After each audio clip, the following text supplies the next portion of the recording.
Bonjour à tout le monde, ici Jean-Claude Sely, guérisseur magnétiseur en Suisse. Tout d'abord, êtes-vous bien abonné à ma chaîne YouTube? Si ce n'est pas encore le cas, merci de le faire car cela m'aide grandement pour vous diffuser encore davantage de vidéos. Si vous appréciez la vidéo, merci de la liker et de regarder ensuite les commentaires qui se trouvent sous celle-ci. Vous trouverez mon site internet ainsi que mon numéro de téléphone pour me contacter. Vous pouvez aussi cliquer sur le lien de Sophia Voyance. Aujourd'hui, nous allons parler des Guy. Guy, il y a deux lignes directrices à ce prénom, forêt, bois et savant, voyant. Dans cette divergence, on retrouve toutefois le même symbolisme. En effet, dans la tradition légendaire celte, forêt et connaissance sont liées. C'est véritablement l'histoire d'un enfant abandonné que l'on devra chercher. Son côté sensitif, voyant, vient d'une problématique de cet isolement. Développer ses sens constitue en effet une solution parfaite quand on se sent seul, perdu, isolé. Le sens de l'orientation de Guy ou son absence de repère nous conduiront immédiatement vers des problématiques de surrénal. L'enfant est mis dehors à la porte.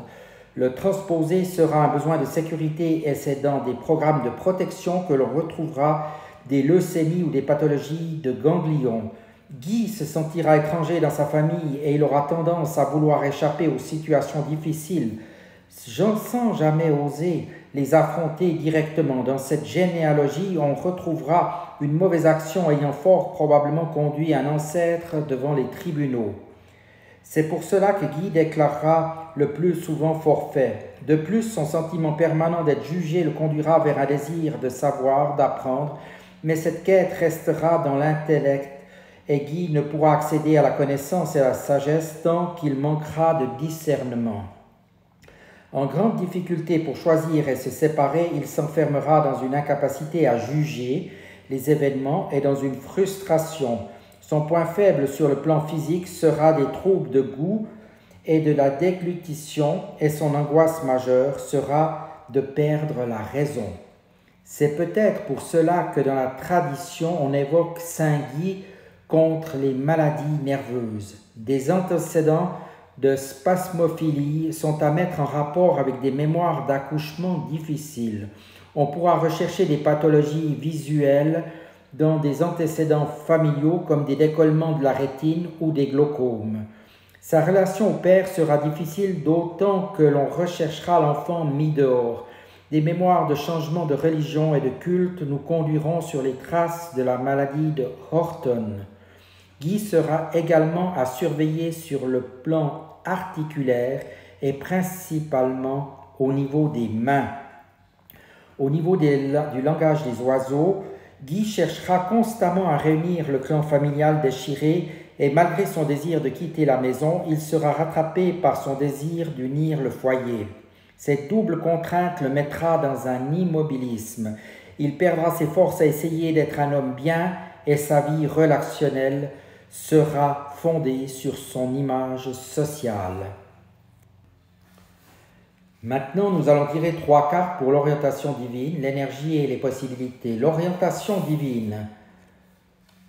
Vous êtes porteur de lumière, vous transportez une telle lumière dans cette nouvelle énergie que votre seule présence empêche l'obscurité de s'installer. Point final. Crillon dit ceci, la lumière est active et l'obscurité est passive. L'obscurité est l'absence de lumière. S'il est vrai que vous êtes porteur de lumière, l'obscurité par définition ne peut exister. Vous la repoussez. Crillon enseigne cette métaphore depuis plus de 30 ans. L'énoncé signifie qu'il suffit de se déplacer avec la lumière pour éloigner l'obscurité. Peut-être avez-vous tiré cette carte pour lire ces mots. Vous êtes porteur de lumière. En doutez-vous ?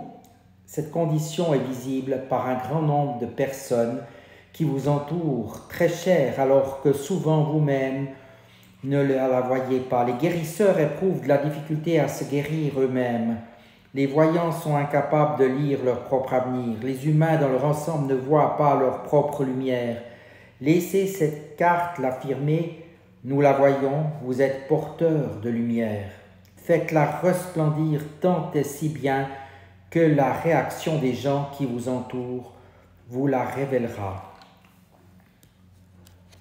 Au niveau de l'énergie, vous avez le mouvement, choix et décision. N'hésitez pas à prendre des décisions, à avancer pour votre vie. Cela va être très utile. Les guides pourront vaincre pas mal de choses, aller de l'avant. Ça, c'est bien certain. Qu'ils le fassent librement d'esprit et qu'ils foncent. Tout est en eux. Allez-y.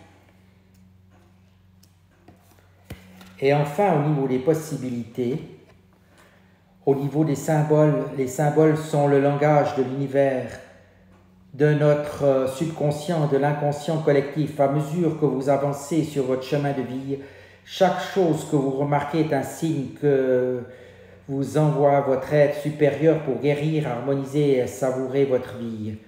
Vous avez la capacité de lire et de comprendre vos propres signes et symboles.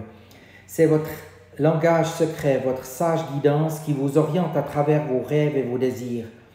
En le comprenant et en l'accueillant, ce que vous chuchote votre cœur devient plus distinct et le message va vous parvenir sous différentes formes et de diverses manières qui peuvent vous surprendre. Cependant, vous allez reconnaître l'information qui vous est donnée grâce aux sensations qui s'éveillent alors en vous.